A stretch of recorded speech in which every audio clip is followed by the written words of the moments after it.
Slate से है प्रकाश।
एक स्लिट से प्रकाश 30 डिग्री के कोण पर आपतित होता है।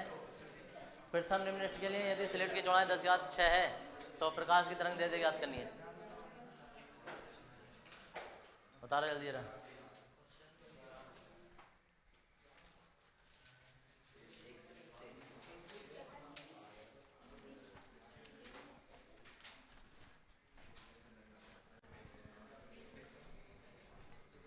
बस देखो, स्लिट से प्रकाश सब ये देखने दागने के बाद में क्वेश्चन देख के तुम्हें देखना चाहिए कि ये किस टॉपिक से संबंधित क्वेश्चन है। उच्चिष्ट और निम्निष्ट कहाँ आते हैं, किस घटना में आते हैं? विवर्तन की घटना में। इसका मतलब ये व्यतिकरण वाला क्वेश्चन तो है नहीं, फ्रिंज मिररिंग तो बनेंगे नहीं इसमें। तो इसमें व्यतिकरण का ये न्यूमेरिकल है, तुम्हें इस बात की पहचान हो गई। अब व्यतिकरण में तुम्हारी दो स्थितियों के फॉर्मूले करे थे तुमने, एक तो निम्निष्ट वाला किया था, एक द्वितीयक उच्चिष्ट वाला किया था। जो केंद्रीय उच्चिष्ट होता था उसका कोई फॉर्मूला होता नहीं था, क्योंकि वो तो जीरो होता था पथांतर उसमें। तो दो फॉर्मूले थे। अब उन दो फॉर्मूलों में से निम्निष्ट में से और द्वितीयक उच्चिष्ट में से क्या पूछा उसने? प्रथम निम्निष्ट। तो हम कहेंगे पहले कि विवर्तन की घटना में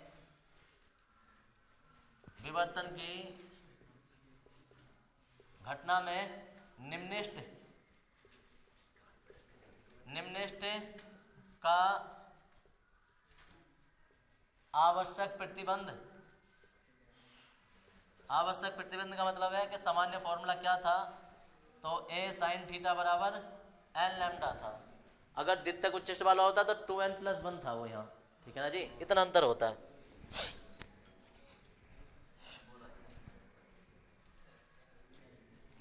क्या पूछा है उसने? प्रकाश की तरंग दे दिया है। क्या क्या दिया है? एक तो देखो दिया है थीटा बराबर 30 डिग्री, n बराबर 1 और a बराबर लैम्डा का मान पूछा। जल्दी बताओ फटाफट लैम्डा का मान। फॉर्मूला बेस्ड क्वेश्चन है, जिसके समझ में आ गया।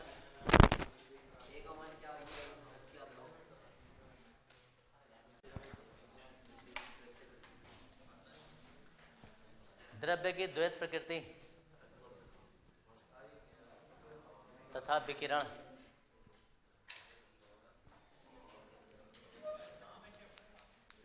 चैप्टर का नाम dual nature of matter and radiation.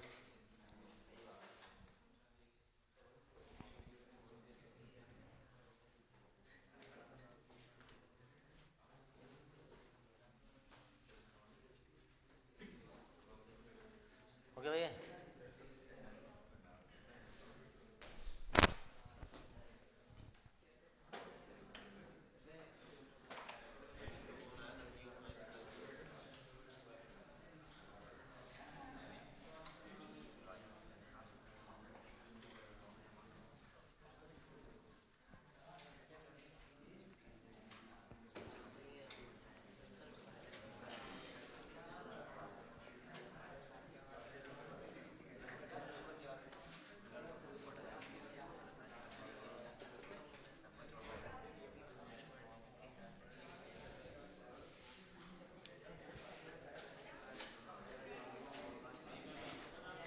Heading है इलेक्ट्रॉनों का उत्सर्जन।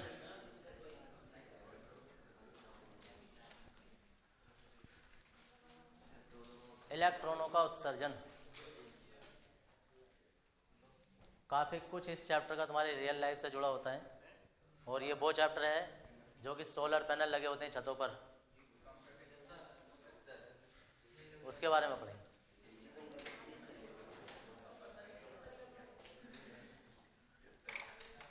इसमें लिखेंगे किसी धातु के पृष्ठ से किसी धातु के पृष्ठ से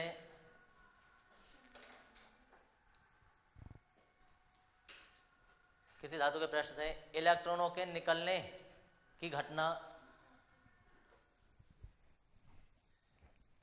इलेक्ट्रॉनों के निकलने की घटना इलेक्ट्रॉनों का उत्सर्जन कहलाती है।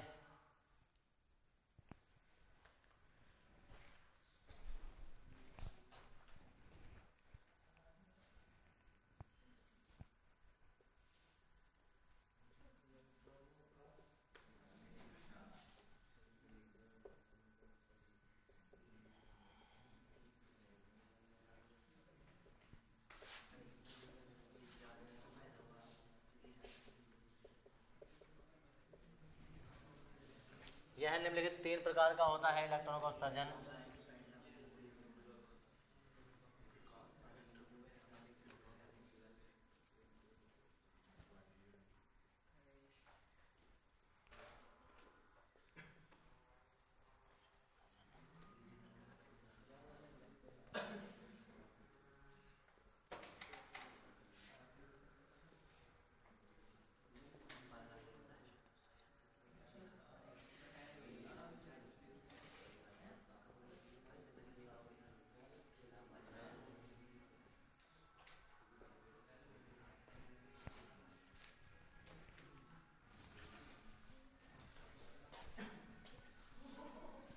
तापायनिक उत्सर्जन, क्षेत्रीय उत्सर्जन, प्रकाश वैद्युत प्रभाव।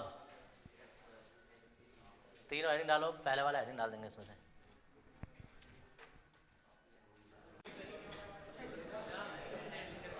देखो इधर,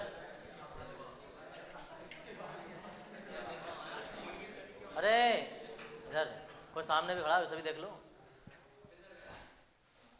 अभी तो क्या क्या दिखाई दे जाएगा तुम्हें एक में ही। एक दूसरे के गर्दन से क्या हो रहा। 3 प्रकार के उत्सर्जन है, तापायनिक उत्सर्जन, क्षेत्रीय उत्सर्जन और प्रकाश वैद्युत प्रभाव।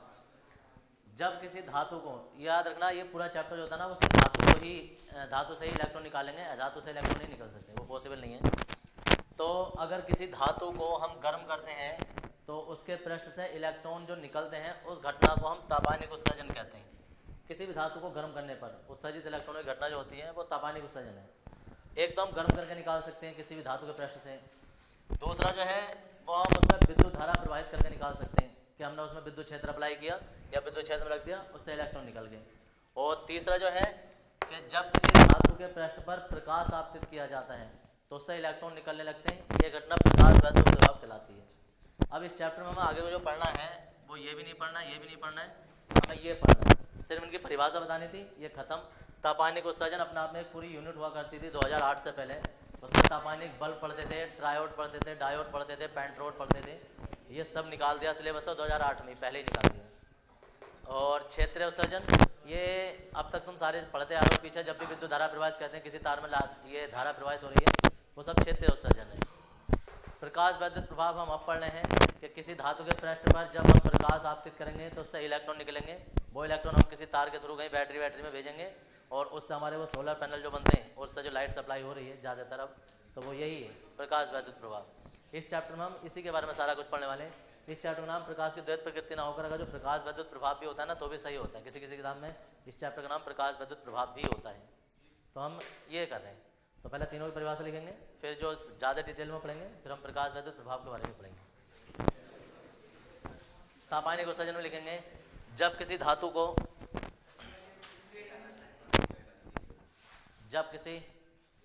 पहले हेडिंग में लिख रहे हैं,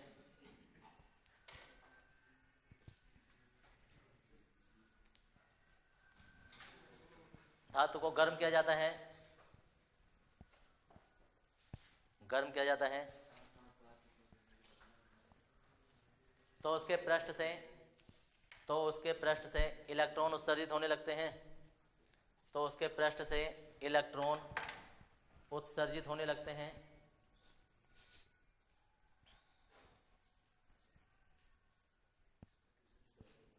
तो उसके पृष्ठ से इलेक्ट्रॉन उत्सर्जित होने लगते हैं। यह घटना पृष्ठ से इलेक्ट्रॉन उत्सर्जित होने लगते हैं। यह घटना तापायनिक उत्सर्जन कहलाती है।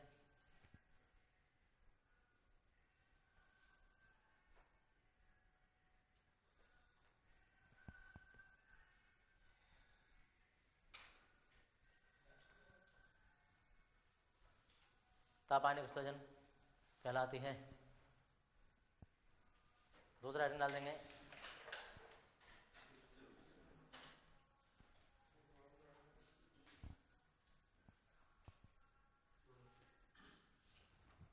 जब किसी धातु पर विद्युत क्षेत्र आरोपित किया जाता है, जब किसी धातु पर विद्युत क्षेत्र आरोपित किया जाता है या उसे विद्युत क्षेत्र में रखा जाता है, या उसे विद्युत क्षेत्र में रखा जाता है, या उसे विद्युत क्षेत्र में रखा जाता है, तो उसके पृष्ठ से इलेक्ट्रॉन उत्सर्जित होने लगते हैं। तो उसके पृष्ठ से इलेक्ट्रॉन उत्सर्जित होने लगते हैं।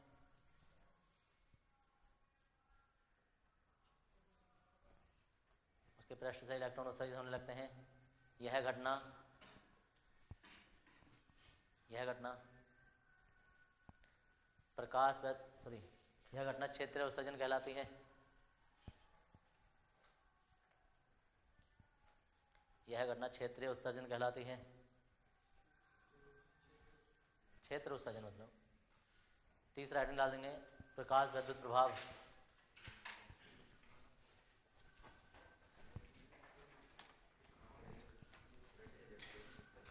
तीसरे में चित्र बनेगा, इधर देख लो।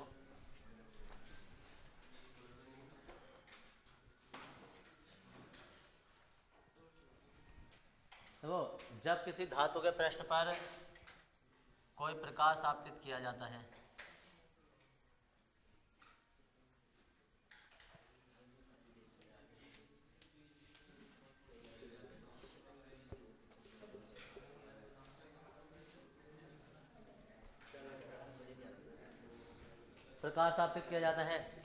तो इसके पृष्ठ से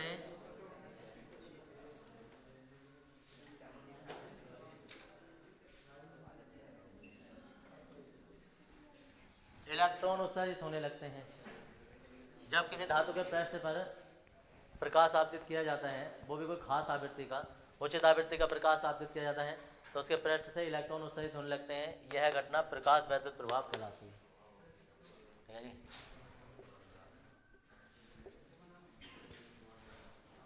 चित्र साइड में बाद बना ले, परिभाषा लिख लो। जब किसी धातु के पृष्ठ पर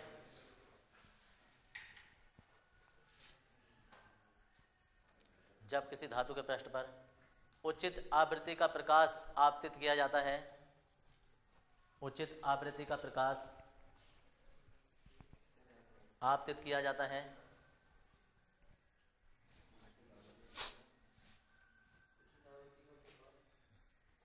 उचित आवृत्ति का प्रकाश आपतित किया जाता है, तो उसके पृष्ठ से इलेक्ट्रॉन उत्सर्जित होने लगते हैं। तो उसके पृष्ठ से इलेक्ट्रॉन उत्सर्जित होने लगते हैं।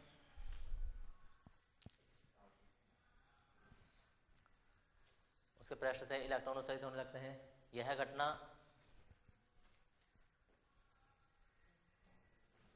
प्रकाश वैद्युत प्रभाव कहलाती है।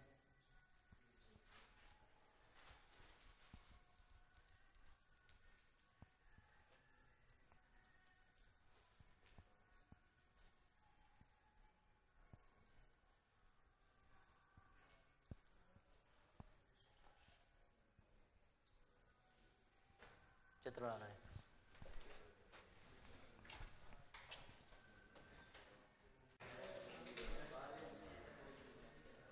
कार्यफलन,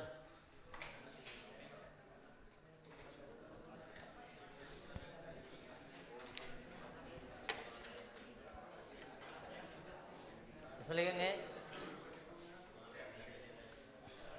वह न्यूनतम ऊर्जा, वह न्यूनतम ऊर्जा, वह न्यूनतम ऊर्जा जो किसी,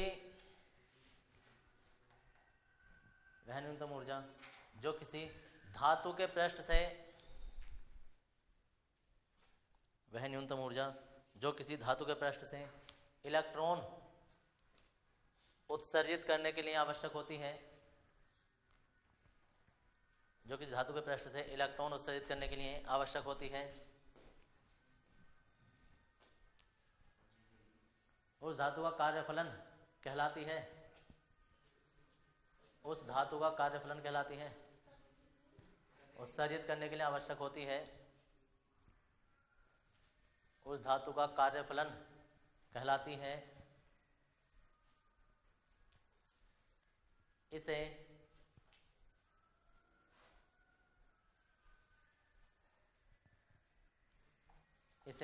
फाई जीरो या स्मॉल w से प्रदर्शित करते हैं।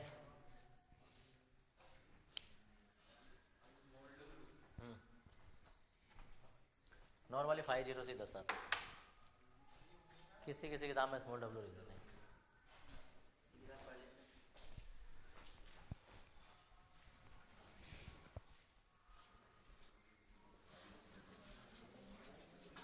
प्रकाश वैद्युत प्रभाव,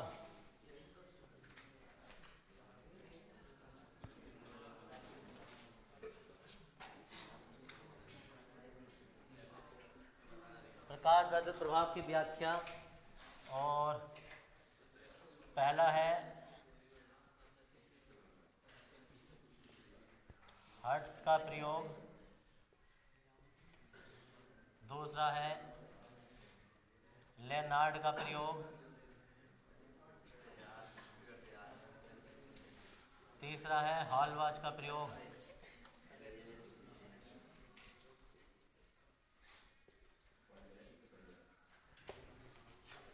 इन तीनों वैज्ञानिकों ने यह दिखाया कि अगर किसी धातु के पृष्ठ पर प्रकाश आपतित करें तो इलेक्ट्रॉन उत्सर्जित होंगे। पहला वाला हेडिंग डाल देंगे, हर्ट्ज का प्रयोग। हर्ट्ज ने सिर्फ प्रकाश वैद्युत प्रभाव के बारे में बताया था, कुछ खास व्याख्या नहीं कर पाए थे। लेनार्ड ने की थी व्याख्या और हॉलवाच ने। हर्ट्ज ने सर्वप्रथम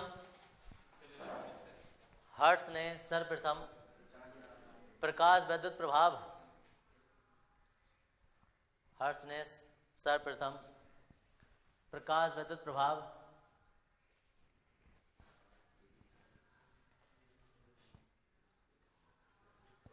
के संबंध में प्रयोग किया।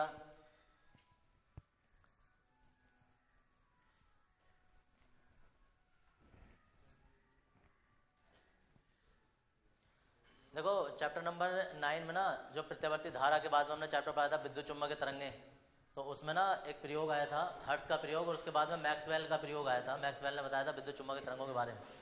दरअसल ये प्रकाश वैद्युत प्रभाव की व्याख्या नहीं कर रहे थे और ना ही उसका कोई प्रैक्टिकल कर रहे थे, ये तो विद्युत चुम्बकीय तरंगें उत्पन्न करने की कोशिश कर रहे थे। ठीक है जी। अब उस समय पर धातु की प्लेट पर इन्होंने पराबैंगनी प्रकाश डाला और वहाँ से इलेक्ट्रॉन उत्सर्जित हुए। इन्होंने वो इलेक्ट्रॉन देखे भी, इस पार को उस पार भी देखा, उनकी चमक भी देखी, लेकिन उसके बारे में इन्होंने ध्यान नहीं दिया ना, यार कुछ होगी चमक वमक, हमें जो अपने मेन टॉपिक है उस पर ध्यान देना है। ये विद्युत चुम्बकीय तरंगों की खोज करते रहे। उस टाइम पर जब किसी धातु के पृष्ठ पर इन्होंने प्रकाश डाला था तो इलेक्ट्रॉन उस टाइम पर उत्सर्जित हो गए थे, यानी प्रकाश वैद्युत प्रभाव की घटना संपन्न हो गई थी, लेकिन उन्होंने प्रकाश वैद्युत प्रभाव की घटना पर ज़्यादा ध्यान नहीं दिया, ना ही उस ओर गए। ये विद्युत चुम्बकीय तरंगों की साइड में गए और उस टाइम पर इन्होंने तरंगें निकाली भी थी। कौन सी तरंगें थी? जो इन्होंने तरंगों जो है ना 7 प्रकार की तरंगों की टेबल बनवाई है, उनमें से एक के खोज करता ये भी हैं। कौन सी वाली हैं?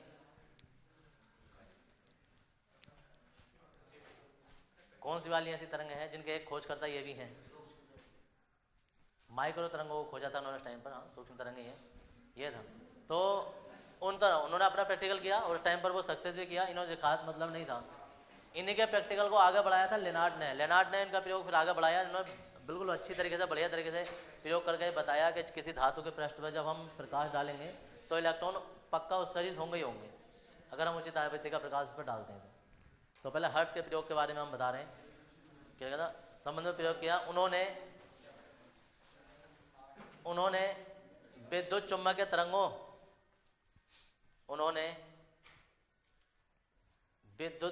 तरंगों की उत्पत्ति के समय विद्युत चुम्बकीय तरंगों की उत्पत्ति के समय विसर्जन नली में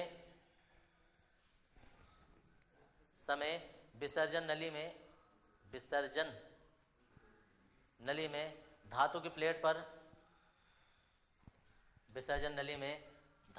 पर परावैंगनी प्रकाश आपतित किया।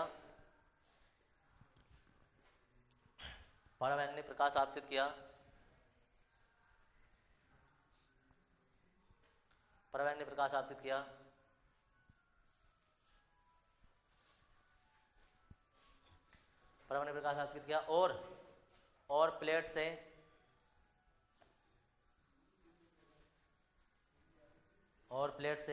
उत्सर्जित होने वाले इलेक्ट्रॉनों के संबंध में जानकारी दी।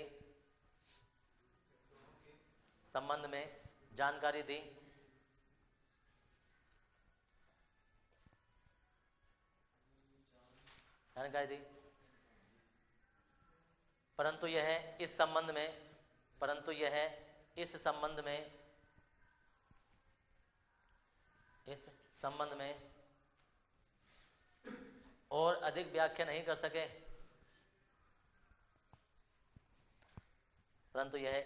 में और अधिक व्याख्या नहीं कर सके।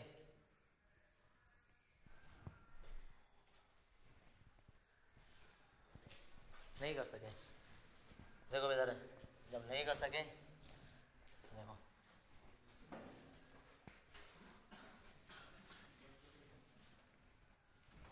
हैंड डाल देंगे। दूसरा वाला लेनार्ड का प्रयोग।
क्या हो गया?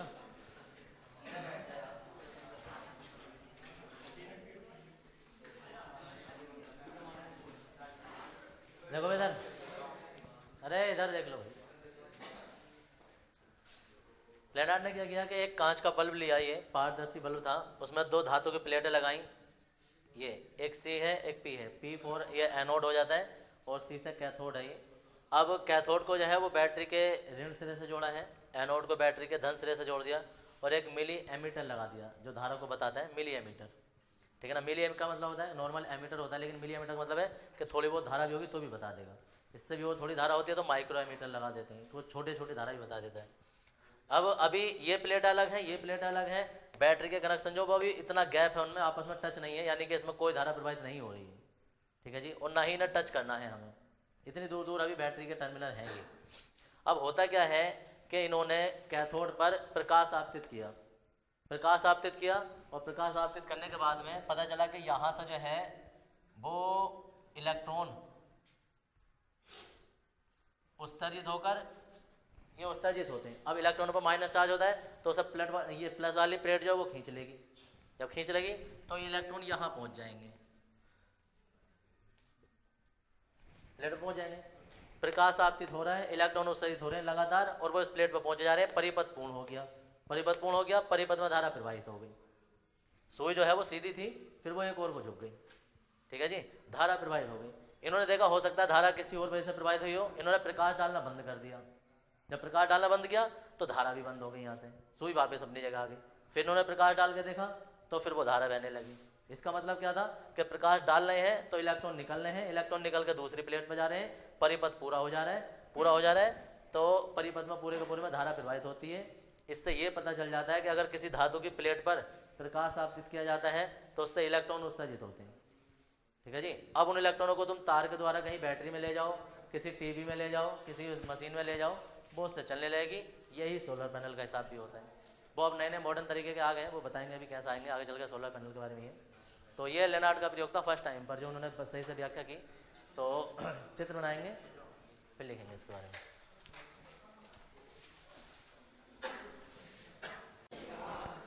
लेनार्ड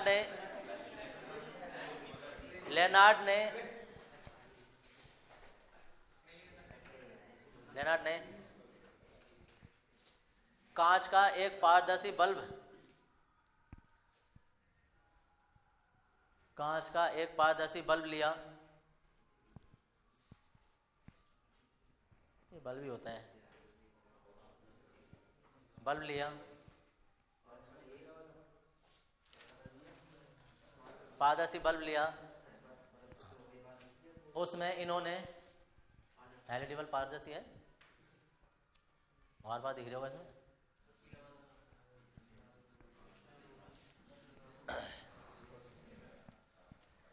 देखा था। इसमें उन्होंने धातु की दो प्लेटें, धातु की दो प्लेटें लगाई,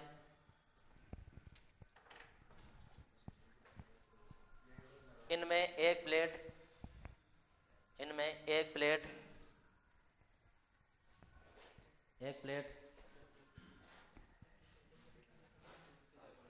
को बैटरी के ऋण सिरे से जोड़ा जाता है।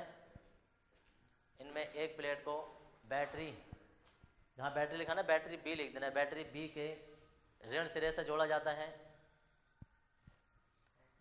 बैटरी बी के ऋण सिरे से जोड़ा जाता है।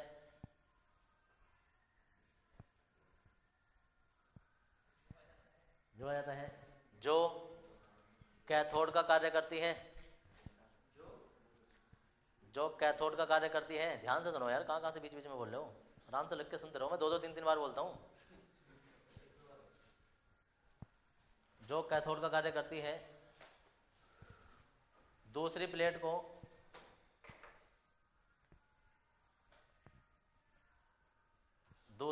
को मिली एमीटर द्वारा, दूसरी प्लेट को मिली एमीटर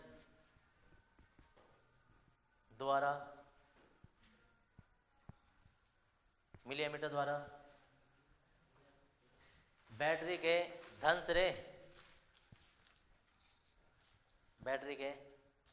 सिरे से जोड़ा जाता है।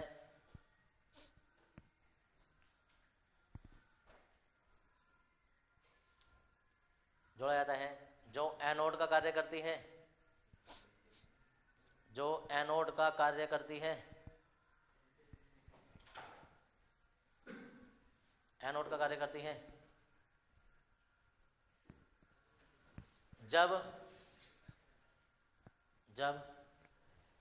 कैथोड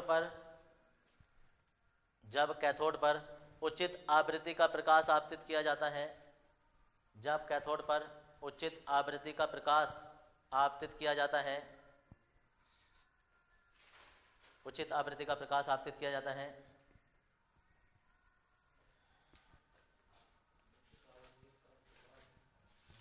आपतित किया जाता है,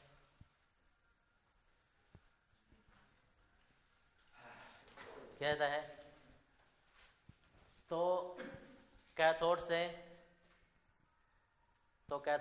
इलेक्ट्रॉन उत्सर्जित होने लगते हैं, तो कैथोड से इलेक्ट्रॉन उत्सर्जित होने लगते हैं,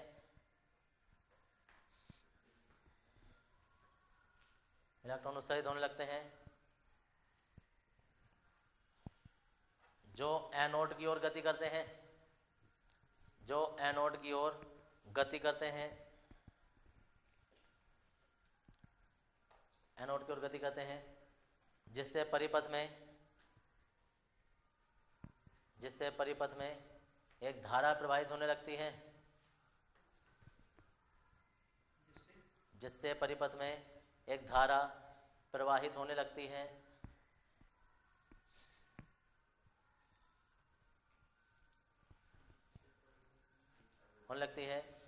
फर्स्ट ऑफ लॉग लिखेंगे, जिससे परिपथ में धारा प्रवाहित होने लगती है। फर्स्ट ऑफ लॉग लिखो, जब कैथोड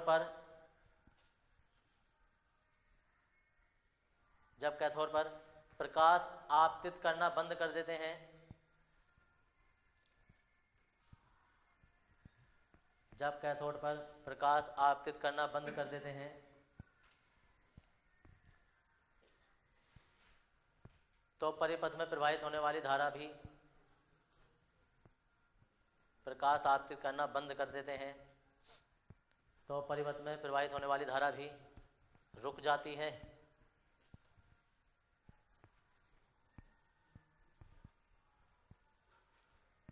तो परिपथ में प्रवाहित होने वाली धारा भी रुक जाती है।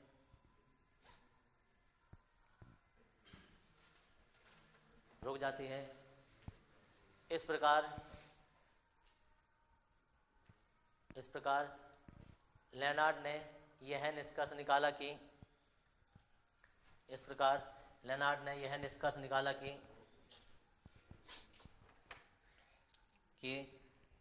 जब किसी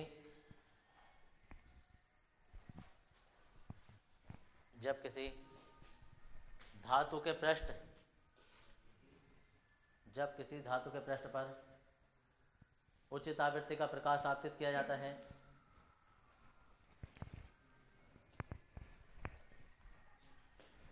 उचित आवृत्ति का प्रकाश आपतित किया जाता है,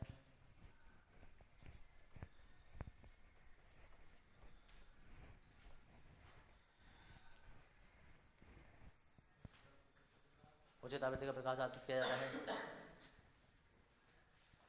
तो उससे इलेक्ट्रॉन उत्सर्जित होते हैं,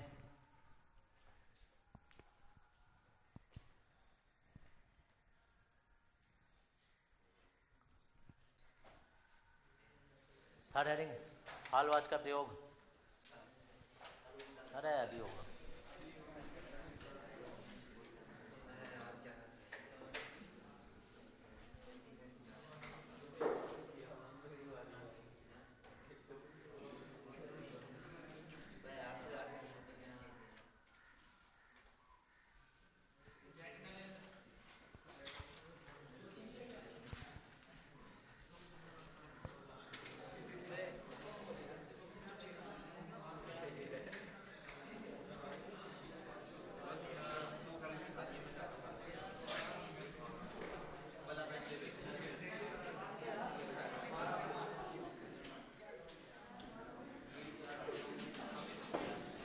अरे क्या हो रहा है भाई?